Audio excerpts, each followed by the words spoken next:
All right, let's talk about something that for most of our lives was basically a punchline, right? A fringe conspiracy theory. But something's changed.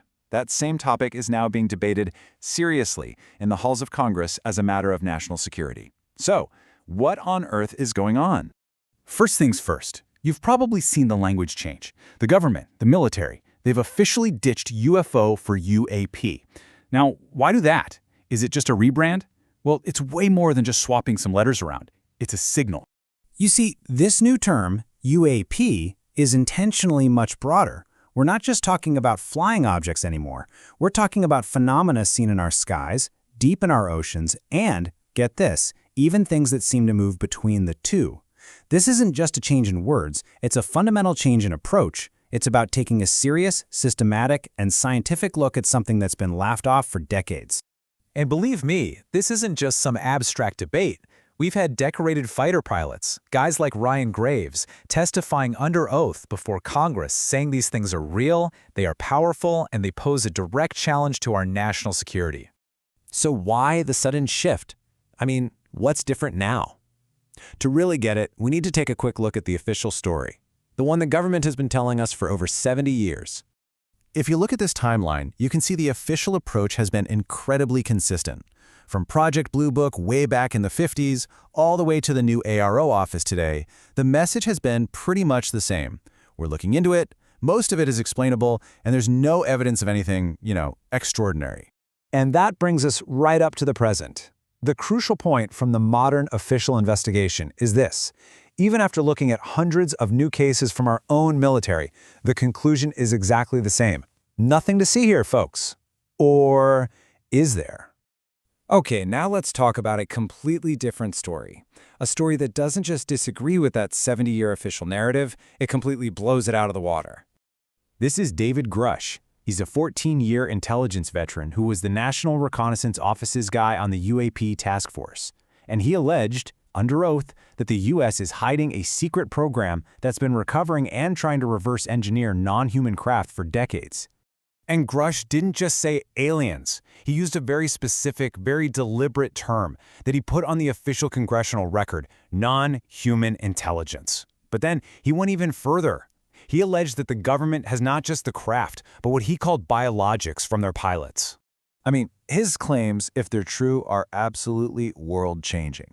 We're talking about a secret, illegal program funded off the books, hidden from Congress, all while studying technology and beings from another intelligence. And he says he's given names, locations, and documents to the Inspector General to back it all up.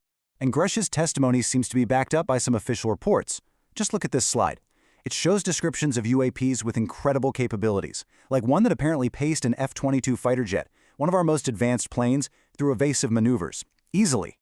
And what's really fascinating is just how consistent these reports are over the years.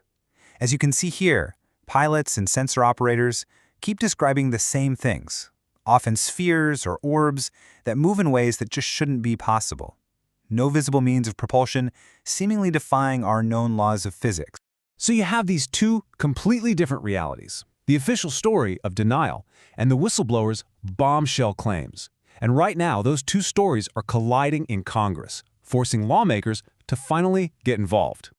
And this is where things get really interesting, especially in today's political climate. In a deeply divided Washington, this is one of the very few issues where you see Democrats and Republicans actually working together. They are totally unified in their push for answers. And their main weapon in this fight has been something called the UAP Disclosure Act. It's modeled after the act used to release the JFK assassination records, and it's designed specifically to go around the very agencies accused of secrecy, forcing them to hand over these alleged files to an independent board. And listen, this push for transparency is coming from the very top. You have senior lawmakers like the Senate Majority Leader himself on the record saying that they believe the executive branch has been actively hiding important information from Congress for decades. So we're at a stalemate, a real standoff. On one side, you have the official government line saying there's nothing here. On the other, you have high-level whistleblowers and some of the most powerful people in Congress screaming that there's a massive illegal cover-up. This whole situation has poured gasoline on the fire for what's known as the disclosure movement. This is a community that truly believes that releasing this information could fundamentally change everything for our species, leading to breakthroughs in energy, propulsion, and maybe even our understanding of our place in the universe. And we are way past just talking about little green men at this point. The conversation has gotten so much bigger. I mean, just look at this slide. It's a taxonomy of possible origins for UAPs, and the ideas are mind-bending. We're talking extraterrestrials, interdimensional beings, even time travelers and complex psychosocial phenomena. So at the end of the day, here's the bottom line. We are left with two fundamentally, completely incompatible realities being presented with equal seriousness on the national stage. One of them has to be wrong. The question is, which one?